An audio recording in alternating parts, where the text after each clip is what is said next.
بسم الله الرحمن الرحيم. الحمد لله الذي أنزل على عبده الكتاب ولم يجعل له عوجا قيما لينذر بأسا شديدا من لدنه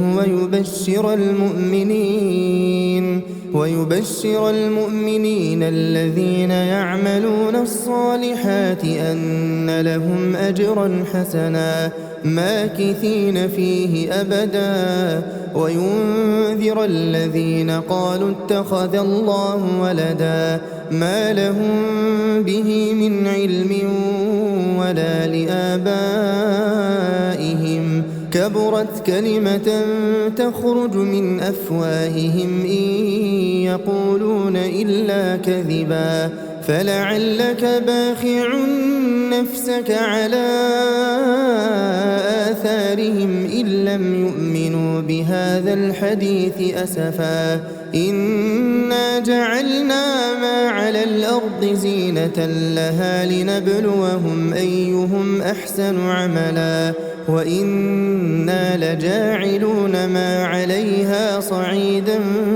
جرزا أم حسبت أن أصحاب الكهف والرقيم كانوا من آياتنا عجبا إذ أوى الفتية إلى الكهف فقالوا ربنا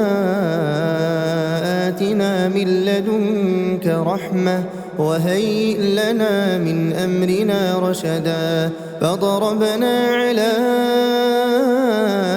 آذانهم في الكهف سنين عددا ثم بعثناهم لنعلم أي الحزبين أحصى لما لبثوا أمدا نحن نقص عليك نبأهم بالحق إنهم فتية آمنوا بربهم وزدناهم هدى وربطنا على قلوبهم إذ قاموا فقالوا ربنا رب السماوات والأرض لن ندعو من دونه إلها لقد قلنا إذا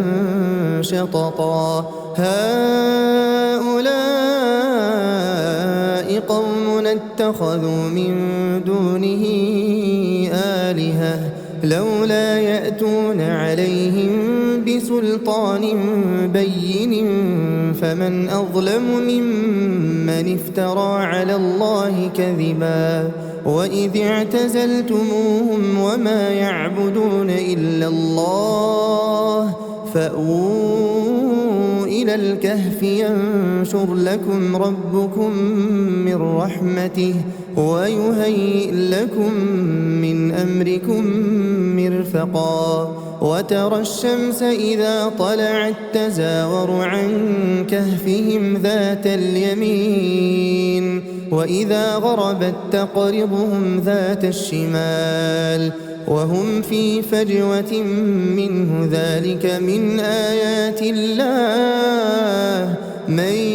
يهد الله فهو المهتد ومن يضلل فلن تجد له وليا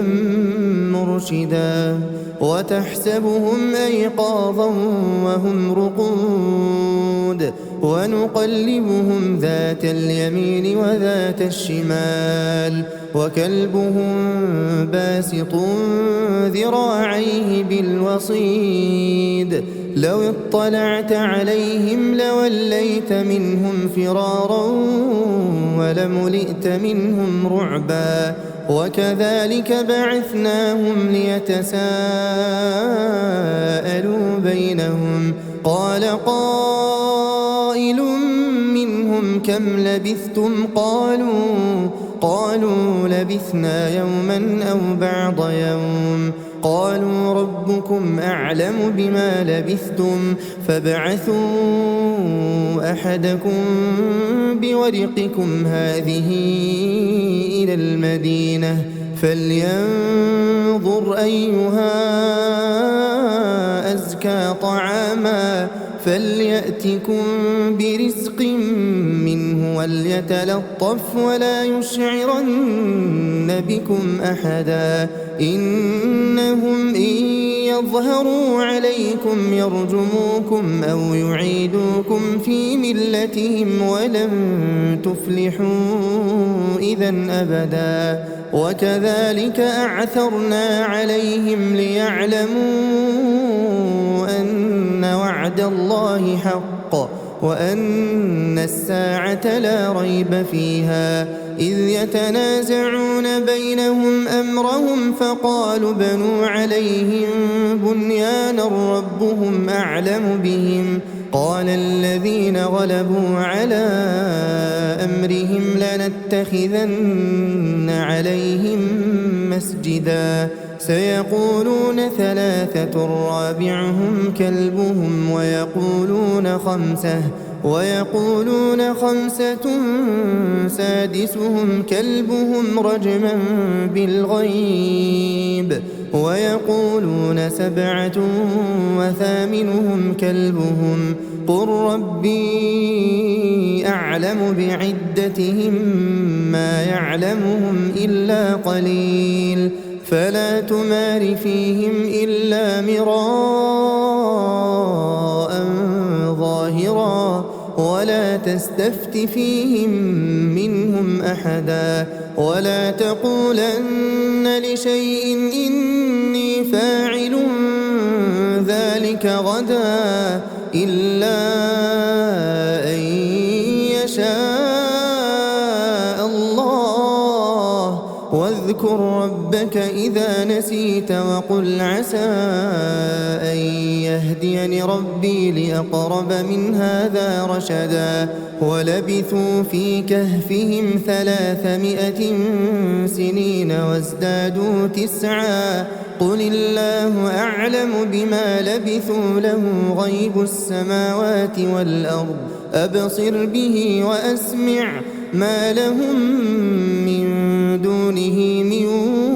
ولي ولا يشرك في حكمه أحدا واتل ما أوحي إليك من كتاب ربك لا مبدل لكلماته ولن تجد من دونه ملتحدا واصبر نفسك مع الذين يدعون ربهم بالغداة والعشي يريدون وجهه ولا تعد عيناك عنهم تريد زينة الحياة الدنيا ولا تطع من أغفلنا قلبه عن ذكرنا واتبع هواه وكان أمره فرطا وقل الحق من ربكم فمن شاء فليؤمن ومن شاء فليكفر إنا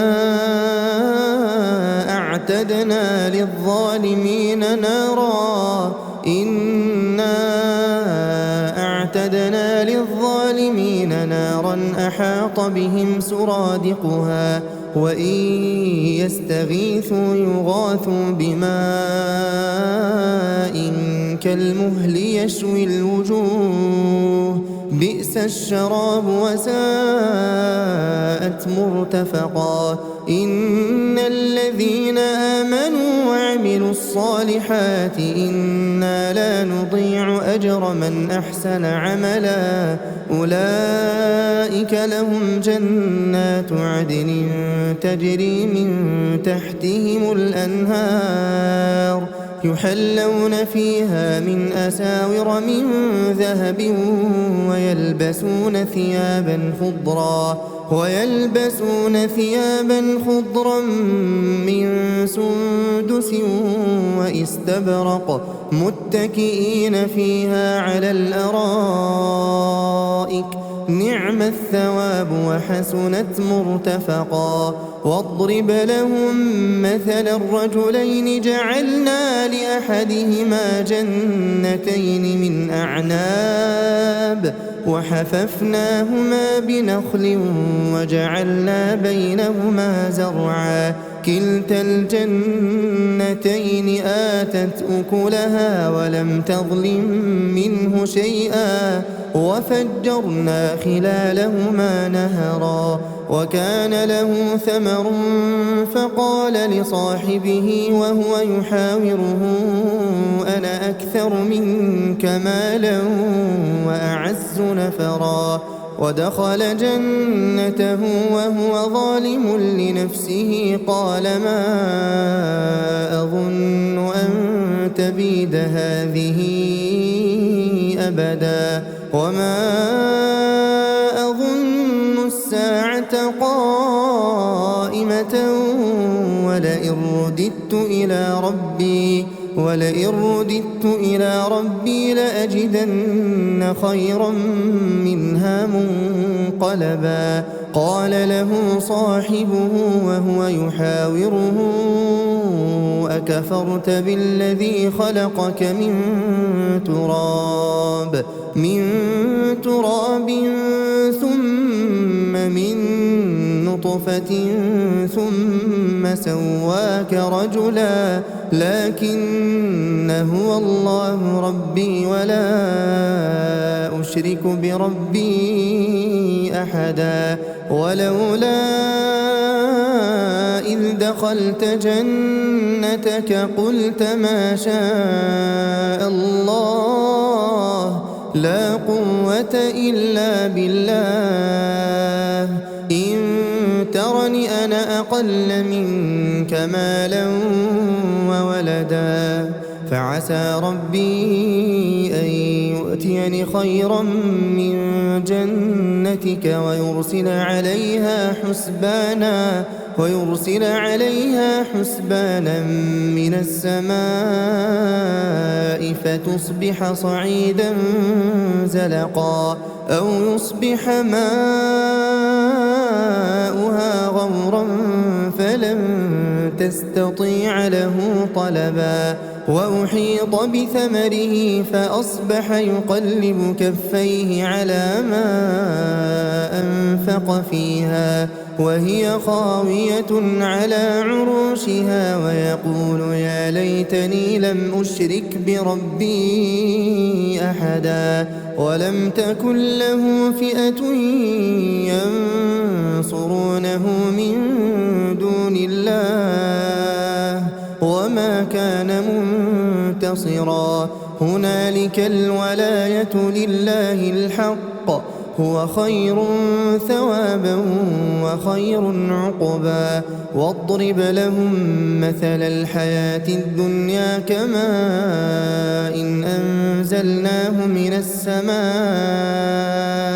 فاختلط به نبات الأرض فأصبح هشيما تذروه الرياح وكان الله على كل شيء مقتدرا المال والبنون زينة الحياة الدنيا والباقيات الصالحات خير عند ربك ثوابا وخير أملا ويوم نسير الجبال وترى الأرض بارزة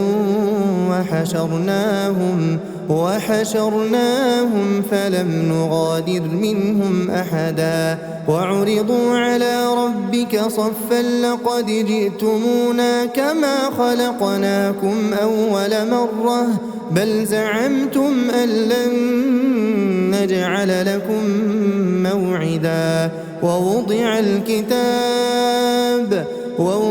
الكتاب فترى المجرمين مشفقين مما فيه ويقولون يا ويلتنا ما لهذا الكتاب لا يغادر صغيرة ولا كبيرة إلا أحصاها ووجدوا ما عملوا حاضرا ولا يظلم ربك أحدا وإذ قلنا للملائكة اسجدوا لآدم فسجدوا إلا إبليس كان من الجن ففسق عن أمر ربه أفتتخذونه وذريته أولياء من دوني وهم لكم عدو بئس للظالمين بدلا ما أشهدتهم خلق السماوات والأرض ولا خلق أنفسهم وما كنت متخذ المضلين عضدا ويوم يقول نادوا شركائي الذين زعمتم فدعوهم فلم يستجيبوا لهم وجعلنا بينهم موبقا ورأى المجرمون النار فظنوا أنهم مواقعوها ولم يجدوا عنها مصرفا ولقد صرفنا في هذا القرآن للناس من كل مثل وكان الإنسان أكثر شيء جدلا وما منع الناس أن يؤمنوا إذ جاءهم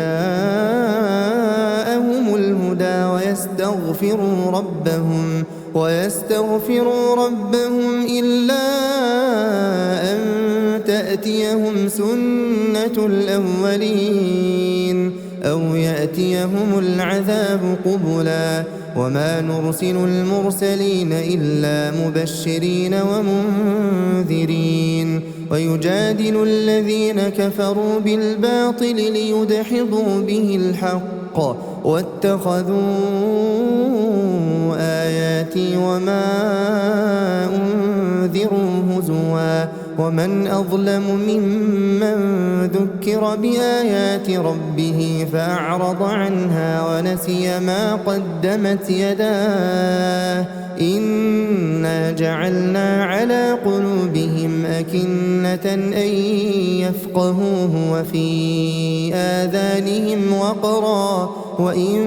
تدعهم إلى الهدى فلن يهتدوا إذا أبدا وربك الغفور ذو الرحمة لو يؤاخذهم بما كسبوا لعجل لهم العذاب بل لهم موعد لن يجدوا من دونه موئلا وتلك القرى أهلكناهم لما ظلموا وجعلنا لمهلكهم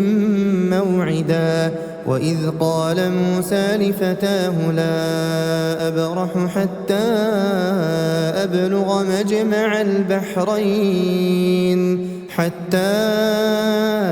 أبلغ مجمع البحرين أو أمضي حقبا فلما بلغا مجمع بينهما نسيا حوتهما فاتخذ سبيله في البحر سربا فلما جاوزا قال لفتاه آتنا غداءنا لقد لقينا من سفرنا هذا نصبا قال أرأيت إذ أوينا إلى الصخرة فإني نسيت الحوت وما أنسانيه إلا الشيطان أن أذكره واتخذ سبيله في البحر عجبا قال ذلك ما كنا نبغي فارتدا على آثارهما قصصا فوجدا عبدا من عبادنا آتيناه رحمة من عندنا وعلمناه من لدنا علما قال له موسى هل أتبعك على أن تعلمني مما علمت رشدا قال إنك لن تستطيع معي صبرا وكيف تصبر على ما لم تحط به خبرا قال ستجدني إن شاء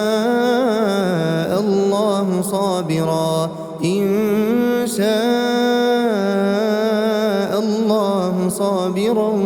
ولا لك أمرا. قال فإن اتبعتني فلا تسألني عن شيء حتى أحدث لك منه ذكرا. فانطلقا حتى إذا ركبا في السفينة خرقها قال أخرقتها لتغرق أهلها لقد جئت شيئا إمرا. قال ألم أقل إنك لن تستطيع معي صبرا. قال لا تؤاخذني بما نسيت ولا ترهقني من أمري عسرا. فانطلقا حتى إذا لقيا غلاما فقتله. قال أقتلت نفسا زكية بغير نفس لقد جئت شيئا نكرا. قال ألم أقل لك إنك لن تستطيع معي صبرا. قال إن سألتك عن شيء بعدها فلا تصاحبني قد بلغت من لدني عذرا. فانطلقا حتى إذا أتيا أهل قرية استطعما أهلها فأبوا أن يضيفوهما فوجدا فيها جدارا يريد أن ينقض فأقامه. قال لو شئت لاتخذت عليه أجرا. قال هذا فراق بيني وبينك سأنبئك بتأويل ما لم تستطع عليه صبرا. أما السفينة فكانت لمساكين يعملون في البحر فأردت أن أعيبها وكان وراءهم ملك يأخذ كل سفينة غصبا. وأما الغلام فكان أبواه مؤمنين فخشينا أن يرهقهما طغيانا وكفرا. فأردنا أن يبدلهما ربهما خيرا منه زكاة وأقرب رحما. وأما الجدار فكان لغلامين يتيمين في المدينة وكان تحته كنز لهما وكان أبوهما صالحا. فأراد ربك أن يبلغا أشدهما ويستخرجا كنزهما رحمة من ربك وما فعلته عن أمري ذلك تأويل ما لم تسطع عليه صبرا. ويسألونك عن ذي القرنين قل سأتلو عليكم منه ذكرا. إنا مكنا له في الأرض وآتيناه من كل شيء سببا. فأتبع سببا حتى إذا بلغ مغرب الشمس وجدها تغرب في عين حمئة ووجد عندها قوما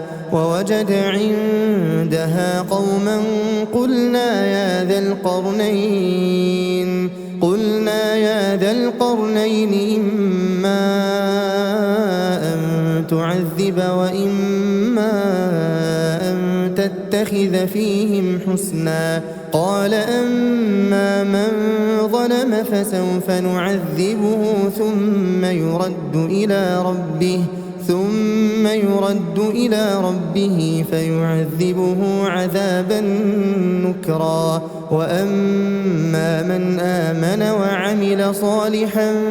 فله جزاء الحسنى وسنقول له من أمرنا يسرا. ثم أتبع سببا حتى إذا بلغ مطلع الشمس وجدها تطلع على قوم لم نجعل لهم من دونها سترا كذلك وقد أحطنا بما لديه خبرا ثم أتبع سببا حتى إذا بلغ بين السدين وجد من دونهما قوما لا يكادون يفقهون قولا قالوا يا ذا القرنين إن يأجوج ومأجوج مفسدون في الأرض فهل نجعل لك خرجا على أن تجعل بيننا وبينهم سدا قال ما مكني فيه ربي خير فأعينوني بقوة أجعل بينكم وبينهم ردما آتوني زبر الحديد حتى إذا ساوى بين الصدفين قال انفخوا حتى إذا جعله نارا قال آتوني أفرغ عليه قطرا فما استطاعوا أن يظهروه وما استطاعوا له نقبا قال هذا رحمة من ربي فإذا جاء وعد ربي جعله دكاء وكان وعد ربي حقا وتركنا بعضهم يومئذ يموج في بعض ونفخ في الصور فجمعناهم جمعا وعرضنا جهنم يومئذ للكافرين عرضا الذين كانت أعينهم في غطاء عن ذكري وكانوا لا يستطيعون سمعا أفحسب الذين كفروا أن يتخذوا عبادي من دوني أولياء إنا أعتدنا جهنم للكافرين نزلا قل هل ننبئكم بالأخسرين أعمالا الذين ضل سعيهم في الحياة الدنيا وهم يحسبون أنهم يحسنون صنعا أولئك الذين كفروا بآيات ربهم ولقائه فحبطت أعمالهم فلا نقيم لهم يوم القيامة وزنا ذلك جزاؤهم جهنم بما كفروا واتخذوا آياتي ورسلي هزوا إن الذين آمنوا وعملوا الصالحات كانت لهم جنات الفردوس نزلا خالدين فيها لا يبغون عنها حولا قل لو كان البحر مدادا لكلمات ربي لنفد البحر قبل أن تنفد كلمات ربي ولو جئنا بمثله مددا قل إنما أنا بشر مثلكم يوحى إلي أنما إلهكم إله واحد فمن كان يرجو لقاء ربه فليعمل عملا